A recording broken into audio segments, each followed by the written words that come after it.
Welcome back to another episode of Mind Your Business podcast. This will be a special episode. My name is Daniel Mata.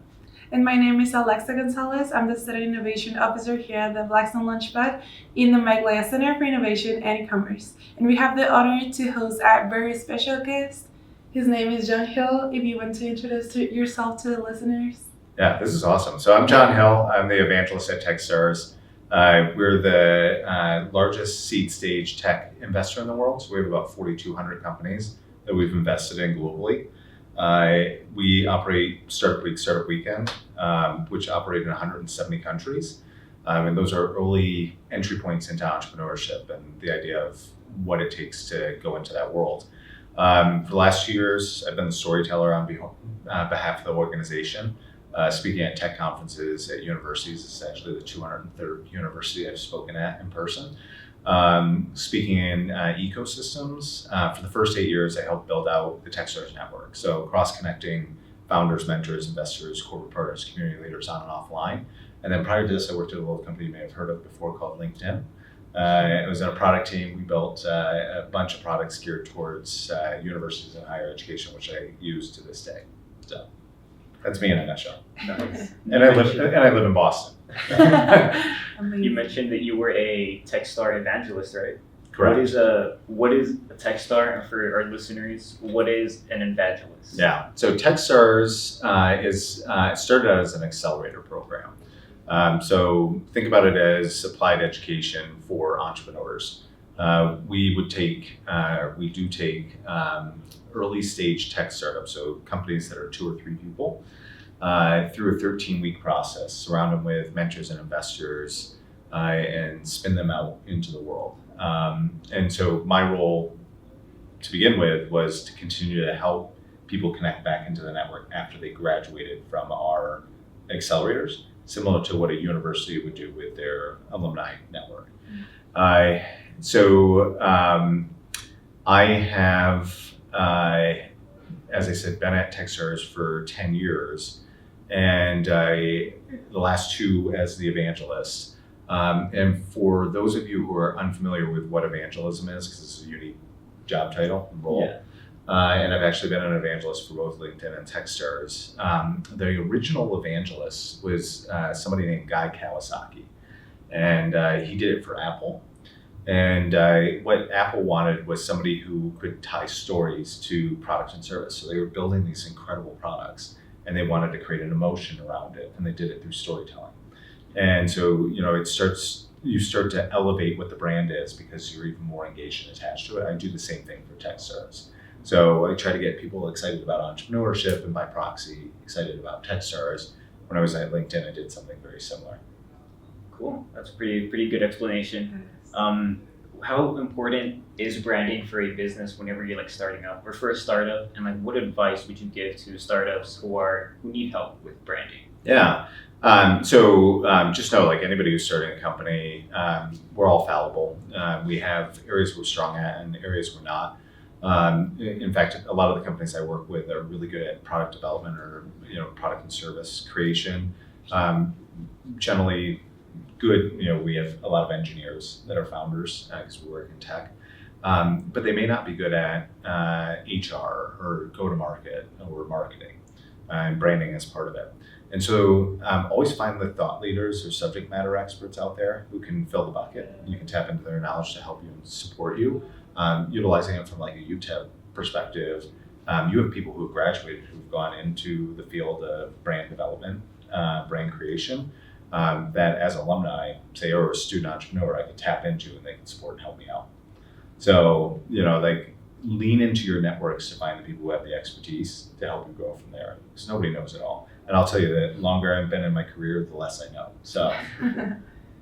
Well, we know LinkedIn is a networking platform, and we know as part of your job, you do a lot of career building relationships. You do connect a lot of people with opportunities. So how do you think people that want to improve their network, what they can do first? What will be your advice for that first step, beginning on networking? Yep. So I'm a big fan of 2 principles when it comes to networking. 1, build a network before you need it so it's there when you do. And 2, build a quality relational network, not a quantity relational network. So on that first one, build a network before you need it so it's there when you do. One of the best networks that everybody who potentially is watching this is associated with is UTEP, right? Students and alumni. And so you have the opportunity to start, especially as a student, connecting with alumni who are in the cities, in the industries, in the fields, that you want to go into, and do what I call informational interviewing. Like pick up the phone, give them a call and say, hey, how did you get into the role you're in now? Right? And then you won't pick up the phone right away. You're probably going to have to email them or, reach out. There are steps in between there. But you'd be amazed at how many alumni want to connect back and support students, or how many alumni want to help each other out, right? Alumni and alumni. And that informational interviewing is super powerful because you're asking people for advice. And advice is a lightweight thing for people to give. It opens up, when somebody gives you advice, they're giving an emotional connection to you. So it opens up the opportunity for them to continue to have a conversation with you again and again and again, and they feel vested in you, right? Which strengthens the relationship. Now, if I'm building a network before I need it, so it's there when I do, I'm also building it with specific people in mind to help me build a quality network. And so those people are friends and family. Now, the problem with friends and family is a lot of times their network isn't big enough to help you out or align with what you do. So, like, I'm an evangelist now. I was a network catalyst before. I was an evangelist before that. Like, my family doesn't even understand my job titles, let alone how to help me out. So I got to go into the next affiliation that's most powerful, which is university affiliation, right? UTEP is one of the strongest university affiliations in the world, right? And you have that opportunity to tap into this as both a student and alumni, people who understand what it was like to walk on this campus, which, by the way, is absolutely gorgeous. People who have an understanding of what it was like to be in the classrooms that all of you were in. Now, the third affiliation that's good to build a quality network is shared work experience. So you've probably worked before. As you get further in your career, you've worked more and more. Everywhere you've worked before are people you can tap into to help you out for whatever your next careers are, or your next company you're building, whatever. And then the last is, like, anything you do to support yourself professionally helps you build a quality network. So events that you attend, associations you're connected to, groups that you belong to, if they're associated with professional aspects, they're good to tap into. So that's how you build the quality network on the back end. Like, those two things go hand in hand to help you build the most effective network, to help you as both a entrepreneur, to build your company for, access to funding, talent, customer acquisition, knowledge, and mentorship, and then also for your career. Now, I kind of bring this up almost every episode ever since we've talked about it, but it's a pretty big topic in entrepreneurship, right? It's failure. Yeah. Have you ever started a project and ended up failing at it, or do you know anyone that started a project and ended up failing at it? And what advice would you give to people in regards to failure? Yeah. So first company that I helped develop failed, right? So definitely in the midst of that. And I think every lesson you learn is through failure.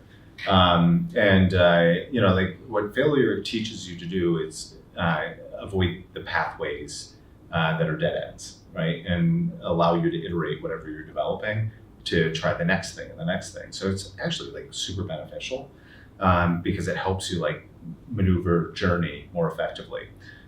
Culturally, I think in the entrepreneurial space, there's celebration of failure. I don't think most people who are entrepreneurs look at somebody else who failed as an entrepreneur as, not worthy. In fact, quite the opposite. They get that. The vast majority of people who start a company, and by the way, as an entrepreneur, if you're starting a company, you're jumping off the cliff and trying to build a plane before it hits the ground, right? It's one of the most difficult things out there from a professional standpoint. You have respect for the people who don't make it because they've learned lessons that will make them even more effective the next time they try to do it. And we actually, historically in Techstars, used to have a group called Fail Club, where our founders who failed would get together on a call and talk about how to develop their next initiative or how to partner on, whatever company they were thinking about doing next. And, again, I think people should be open that failure is part of the process here. Any entrepreneur, if they haven't had failure, they haven't been an entrepreneur. That's amazing. Well, as you know now, here at the Mike Laya Center, we're trying to improve the entrepreneurship mindset here in our campus at UTEP.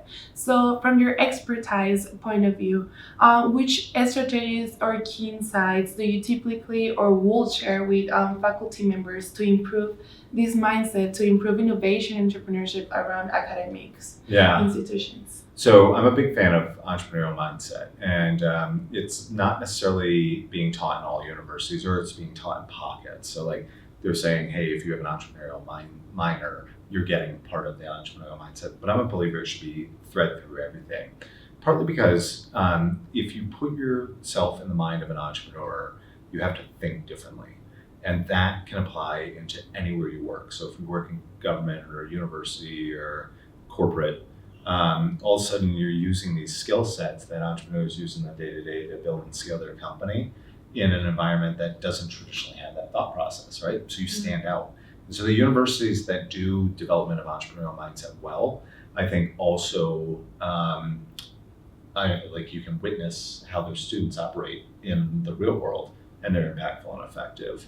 I love the university space. I've been playing in it for a long time.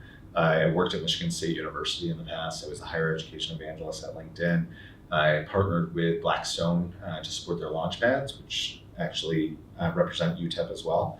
So I've had this long history in higher education. My wife has worked at Stanford Northeastern Michigan State. It's the same thing. We talk about this all the time.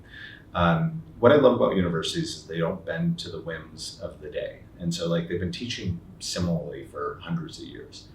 And the challenge with it is they don't often adopt innovative mindsets quickly. And so we're just seeing the advent of supportive entrepreneurship globally at campuses, that I think historically you saw on the coast, like Boston, San Francisco and stuff like that. Now you're seeing people developing entrepreneurial programming everywhere.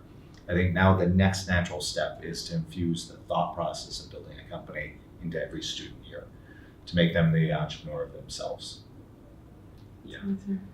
Now, AI is a pretty big thing right now. Definitely. It's been pretty big for a while. Yeah. What's AI? Very interesting. No. What do you think about it? What's the impact of AI in the startup space? Yeah, huge. I think at this point it looks weird if you're building a product and service and you're not mentioning AI in some way, shape, or form in things like your investor deck. But it's almost becoming some of the buzzwords in the past have looked. The reality is if you're doing anything other than skinning AI, you're not. Most companies are skinning AI right now, which means they're leveraging something that somebody else has built to build their company off of that. Right? We're in such our infancy in this space. It's amazing. The vast majority of people, and when I say vast majority, I'm talking about billions and billions and billions of people have no idea what AI is. Right? It is going to demonstrably change a lot of how we function going forward, and I think the change is going to be super dramatic. And you're already starting to see that, right? AI is impacting how we communicate, how we write, how we socialize, and it's going to further develop how we operate in our day-to-day lives. I think the best thing that people can do right now is just learn about it, right? Read about it, engage with it, and for the average person who's watching this here, it'll just be good to know the impact and effect of what's happening through AI. But it feels like another technological revolution, and I've been kind of hearkening it back to the domain name race back in the day, where people would sit on domain names. People are going to go category by category building whatever they're doing with AI, and try to create kind of first adopter advantages for themselves. And you're already starting to see that. So I just ran into a company that's helping mom and pop stores that sell appliances utilize AI as part of their sales process, right? It's fascinating to watch what's happening. Great. Well, that's That's pretty much all the questions that we have for you. I don't know if you have any more questions you would ask. Yes, actually, I have one personal that since the morning I really want to ask this. So how would you describe the ability from LinkedIn to college students? Because from my personal experience, all of the college students from College of Business have LinkedIn. Yeah. But from science, liberal arts college, they pretty much don't know what LinkedIn Yeah. is. So it is pretty difficult to have like a statistics to the numbers of students enrolled in LinkedIn. But what would you do like to get involved everyone in the university community to involve in LinkedIn? So, it's interesting that we're still having these conversations because I actually know like that's the case. Like not all students are on it or not all people are on it. But LinkedIn has, in essence, become the identity of record online for people in the job search or, for professional career. And so if you're not on it, you're already behind. So like that's one of the pieces, one of the ways to look at it. There are 1 billion people now that have a profile on LinkedIn. So pretty much global adoption as well. So what I think is impressive or effective about it is how it can tap into like those affiliations I talked about earlier to help people navigate the networks that will create jobs and opportunities for them. So like earlier today, I showed a group of people on campus how they can go on LinkedIn and look at UTEP and all the alumni who graduated here. And then you can look at like majors here and see like everybody who majored in marketing from business, and then where all those alumni now work and what cities they're in and what their skills are. And so like you can see the pathway to opportunity for the job search. And by the way, we were doing it from an entrepreneurial perspective. So you can see all the people who were in venture capital that went to UTEP, or all the people who were entrepreneurs that went to UTEP. And so, it just becomes like this directory of dreams. And if you're not utilizing it, you're missing out on some of those opportunities to fulfill the dreams that you have for your professional career. So, one thing I would recommend, if you get a chance, look up John Hill and Techstars or John Hill on LinkedIn, on YouTube, and you can see where I give walkthroughs about how to navigate LinkedIn effectively. And I think that would be beneficial for anybody who's on this. So. That's perfect. We encourage you all to open a LinkedIn profile.